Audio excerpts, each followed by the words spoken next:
Po, magandang umaga. Magandang gabi, no? Kung nasaan panig tayo ng mundo, ayan.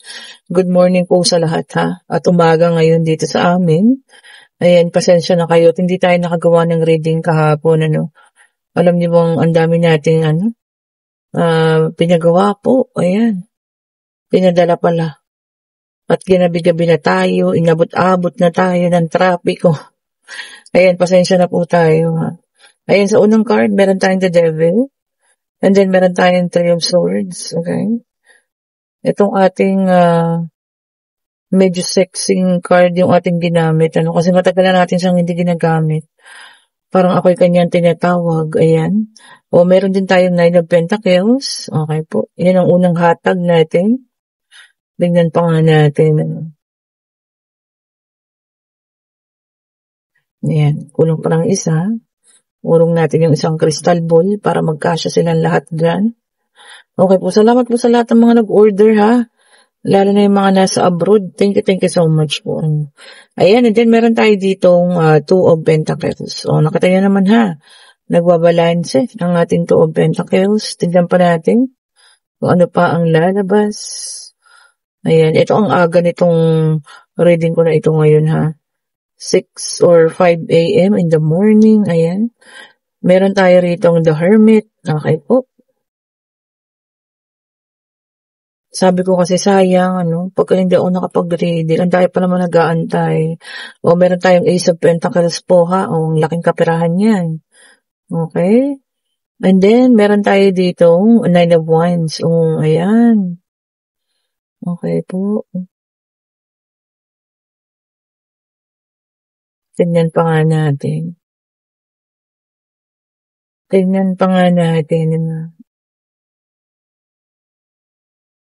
Isa na lang, para sa ating ikalawang hatag, ayan, ano kaya ang ating mabubunot?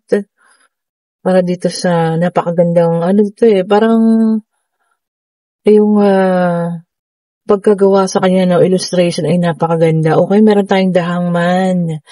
Okay, so dito po, ha, parang merong isang taong naghahanap sa inyo. Okay po, maaring kayo po ay nagkalayo na, no? Medyo matagal-tagal na rin ito, mga taon na. At kayo po ay pinagtatanong-tanong ng taong ito. Okay? Matagal din siyang nanahimik or maaring ikaw ang may pananahimik. Nagkaroon kayo ng third-party situation. Ayan. Nagkahiwalay nga po. Pero kung ikaw man, itong maaring siguro nasa ibang lugar ka, ibang bansa o kung saan man, ano. Kasi pilit ka po niyang hinahanap at inaalam kung nasa saan ka ngayon. O ayan po, ha. Kung matagal na kayong walang contact ng taong ito. Okay, so siya sa ngayon, pakiramdam ko meron siyang mabigat na problema. Ayan, ha, kung nakita mo naman, nakatungkod na yan. At ikaw may pananahimik dito, no? O, ayan. Alam mo, hinahanap ka niya kasi hindi lang sa hihingi ng tulong, ha. Maaring talagang, alam mo yun, miss na miss ka na ng taong ito at gusto ka na niyang makita po. Ayan, naghanap din siya, rin siya ng pagbabalanse. Ayan, maaring maraming nangyari, no? Pero ikaw, ay, ang ganda mo na. Kita niyo yun? Ang ganda ng pananamit. May pera sa kanyang mga likod. Nine Pentacles. Ayan, masayahin na siya ngayon. Kung ikaw man ito, no? So, totally, nagbago ang buhay mo. Pero siya, bakit ganun? Ano nangyari sa kanya? May pagkakataon na parang pakiramdam niya, nakabitin siya. Tapos ito nga, parang may alam mo yun, may mga pangyayari na parang siya ay parang nasaktan o kung ano man, napatrobol, parang ganun, Tapos may malaking kaperahan dito, pwedeng sa'yo iyan. Dahil sa, alam mo na, nasa maayos na ang iyong kalagayan. O, yun lang, talagang, kung hindi kayo nagkikita, matagal na, so hinahanap ka po niya, pinagtatanong-tanong ka niya, okay po, kung kamusta ka na, ano ng kalagayan mo ngayon, kung nasaan ka, ayan po, ha. So, hinahanap ka po, ha, ng taong ito. Baka matagal na kayong alam niyo yun, walang contact. O, di ba? Ano ba ito? long lost love. Oh, di ba? And then, meron tayo ditong the Hierophant, Earth sign. Ayan po, ha? So, dito, no, sabi rito, maaaring kayo po ikinasal, pero matagal nang hiwalay. O, yung mga more than 10 years nang hiwalay dyan. O, may nangyari, no? Kung ano man tong nangyari sa inyong ano. Kasi nakasaklay eh. Maaaring merong nangyari sa kanya, disgrasya o ano man. At kayo po ay hinahanap na ng inyong, alam niyo yan, nawawalang asawa. Ngayon gusto na magpakita, no? Kung hindi man ito na disgrasya o ano man, maari pong may sakit. Kaya kayo'y kanya ng pinagtatanong-tanong. Magpapaalaga na po sa inyo yata. Naku po. Okay. And then meron tayo dito. Kayo naman maawain. Baka naman, di ba, gusto nyo nga. Meron tayong the Tower, which is a fire sign. Ayan.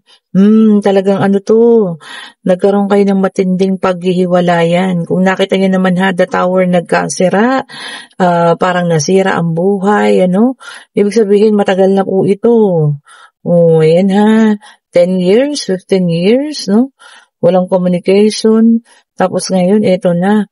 Kasi parang meron pong nangyari sa kanya, ha? Kasi tingnan nyo man, puro benda-benda. Ibig sabihin po merong aksidente kung hindi man, or ito man ay meron na pong malubha o dinaramdam na alam nyo yan, hindi na maganda sa katawan. And then meron tayong 8 of Swords, air sign, Gemini, Libra, and Aquarius. Ayan ha, tagi-tagisa pala, no? Ayan. Tapos alam nyo yan, para siyang pakiramdam niya po siya ay nakakulong, hindi makagalaw. Naku, mabigat ang ano nito. Problema po ha ng taong ito.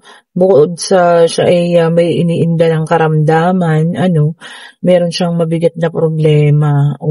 Ayan ha. Kayo ba? Ano ba ang pakiramdam ninyo sa taong ito? Kung nakukutuban nyo na kung sino siya, sabayin yung bibigyan ng pansin, bibigyan nyo ba ng alam niyo yan, ng atensyon. No, kung the same thing, meron po tayong 9 of Wands, a fire sign. Ayan, ha. So, ayun talaga, meron pong kung sino man sa inyo ito, ha, may person na merong may karamdaman, o kung hindi man po, may nangyari sa kanya na hindi po maganda, ha. Kasi puro benda-benda, kung nakikita niyo yung mga nakabenda, 2 beses lumabas. Ayan po, ha. And then, meron tayo ditong the Justice, okay? Air sign, okay? So, ibig sabihin ng the Justice, maaring inabot niya na yung karma na para sa kanya po, kung ito man ay para sa iba, diba? Meron kayo makikilalang isang tao na alam yung, or kakilala yung tao na inabot na ng karma daw po. Ayan. Di ba, sabi ko sa inyo, yung karma kasi nandyan lang yun sa paligid. Hindi po yan natutulog. 24 oras nagising po yan. So, kapag kakinatok ka sa mga bagay na ginawa mo, ayun na po. Di ba? So, ayun po ha. Maaring dun pa rin to doon, or maaring sa ibang tao rin, na meron kayo nakikitang kinakarma na dyan. Di ba? Justice is always served, sabi nga, no? And then, meron tayong King of Swords, air sign ulit. Ayan po, ha. Yung iba naman dito sa inyo, nagkakaroon ng paglilinaw ng kaisipan. Baka may mga bagay-bagay na parang kayo nalalabuan. Ngayon daw po malilinawan na ang inyong kaisipan. Ayan ha. Okay, and then meron tayong 2 of Swords, air sign naman. Ito, no? Air sign na naman. Okay po. And then sabi rito, kailangan daw pong pag-isipang mabuti bago tayo magdesisyon. Baka meron kayong mga bagay na pagdedesisyonan, pero kailangan natin pag-isipang mabuti yan, So, kung ano man yan po, hindi lang isa, makalawang isip, 3, 4 po, hanggang 10. Yun talagang siguradong-sigurado po ha, bago nyo bitawan. Ayan ha, maaaring sa pagbili ng gamit, paglipat ng bahay, pagbili ng kung ano-ano, no? Or maaari din pag-alis, ayan, pag nanegosyo, yun po ha, makaisipin daw po ng ilang beses. And then, meron tayong 7 of Cups, water sign. So, ayan, lumabas na po lahat ha, Cancer, Scorpio, and Pisces. Okay po. Sabi rito, no, marami kayong pagpipilian. Kung kayo ay naghahanap ng trabaho, ayan po ha, maraming darating ngayon, ano, karaniwan, mga water signs, so kung meron kayong pinagpipilian dyan, ayan po, piliing mabuti ha, yung nararapat para sa inyo, at yung sa tingin nyo, alam niyo yun, mag-grow kayo sa trabaho or tatagal kayo. Okay po, so maraming pagpipilian trabaho, napakaswerte naman. Di po ba, bibihira yun ha. Yung iba nga, hirap maghanap ng trabaho pero kayo naman, eto naman, maraming pagpipilian. So, ibig sabihin po, magaling kayo ha. O, di ba? Ibig sabihin, outstanding. O, di ba no? Tignan pa nga natin. Tignan pa po natin ang ibibigay ng ating deck of cards. Ayan ha. O kung kayo naman yung nandoon sa situational reading ha, at malalaman nyo or makakarating sa inyo ang balita na alam nyo yan, may pangyayari sa kanya at kayo ay kanyang pinagtatanong-tanong na kung nasaan kayo ngayon, ano po ba? Kayo na po ang bahala, tutulungan nyo ba? Bibigyan ba ng pag-asa o kung ano man? O ito po ay dalawa ha, meron tayong Knight of Pentacles, Earth sign, ayan po no. So, sabi rito, no, achievement. O ayan ha, meron tayong ma-achieve na naman sa buhay. Baka meron tayong inaayos, pinapagawa, meron tayong gustong gawin. O ayan po ha, ma-achieve na naman daw natin yan. O, diba? Sabi ko nga sa inyo sipag at tiyaga lang. Bakit naman hindi, no? At lahat ng bagay po ay ating makakamtan naman. And then, meron tayong Nine of Swords, air sign. Okay po. Sabi niya rito, no, deep fear, malalim, natakot, ano yan? Bakit may mga bagay pa rin tayong kinatatakutan? Ano ba ito? Siguro kailangan i-release na yung mga bagay na yan, ano? At lakasan ng loob, ayan, manalangin, so para hindi po mangyari kung ano man yung mga bagay na ating kinatatakutan. O minsan nagiging negative energy yan, ha? Hinahatak niyan yung mga negatibong enerhiya po, which is hindi maganda. Di ba? So, iwasan po natin ang pag-iisip ng mga negatibo. And then, meron tayong Page of Swords, Air Sign, Gemini, Libra, and Aquarius. Okay po. Meron doon nag-i-spy sa inyo. Ayan. Tinitignan ng inyong mga social media accounts. Maaaring binabantayan mga post nyo. Kung sino man ito ha. Tingnan nyo daw po. Baka mamaya, alam niyo yan, sinisiraan na kayo or kinakalat yung mga kung ano-ano mang ginagawa ninyo, no? Which is hindi maganda, naku. Tingnan niyo yung mga nag-i-spy sa inyo, ha? And then, meron tayong Four of Pentacles, which is an earth sign. Ayan. Sabi rito, no? Conservation, ayan, and saving money. So, ibig sabihin, kung merong mga paparating na malalaki dyan, no? Na mga biyaya, ayan, matuto tayong magsabi po, ha? Huwag puro po palabas. Ayan. Hanggat maaari, itabi natin ang kalahati. Ayan po ha. Kung hindi man, nasa 1/4 ng ating kita. Para pagdating ng tayo, mangangailangan. Meron tayong madudukot. Di po ba? Tama naman. Save money po ha. Uulitin ko kung kayo po yung nasa situational reading at kayo ay hinahanap na or pinagtatarong-tarong na ng taong ito, no? Dahil nga siya ay may karamdaman o kung ano man yung nangyari sa kanya. Kayo po magpasya. Kayo ba itutulong, hahayaan o ano ba? Ito na, para sa mga lucky numbers, 2 agad. Okay, so meron tayong 7. Ayun po ha. Kasi 7 of Cups. And then ito namang ating King of Pentacles, wala naman. So tignan pa natin kung meron ha. Muli, congratulations sa mga nananalo po ha. Uulitin ko lang po yung sinabi ko kahapon, huwag na kayong mag-send ng balato po, lalo na kung hindi naman kalakihan ko ha. Gusto ko i-enjoy nyo po yung panalo ninyo. Diba? Kung hindi kalakihan ang panalo ninyo, huwag na po ha. Enjoy nyo po yan. Para sa inyo po yan ha. And then meron tayong number 11. 7-Eleven. Di ka ito store. Diba? Di ka ito convenience store. 7-Eleven. Malay naman natin, di ba, no? Tayaan ko nga rin ito mamaya. Nakatutuwa 7-Eleven, convenience store. Okay po, tignan pa natin kung meron pang lalabas. Pag wala na, ibig sabihin, pang easy to talaga siya. Di po ba? Tignan natin, ha? Okay po. Uy, ayun, may lumabas. Okay, meron din number 9 o 7, 11, 9 po ha. O ayan ang ating mga numero, 7, 11, and 9. Bahala na kayo mag-combination po ha. Tapos ito na, pwede na magtanong ano, pag-ibig, pangyayari, okay po, pag-alis, pag-travel, ano, tungkol sa eskwela, tungkol sa trabaho, kung ano man yan na nasa isip mo at gusto mong malaman ang kasagutan, answerable by yes or no, kayo po ay magtanong na ha. O, ayan.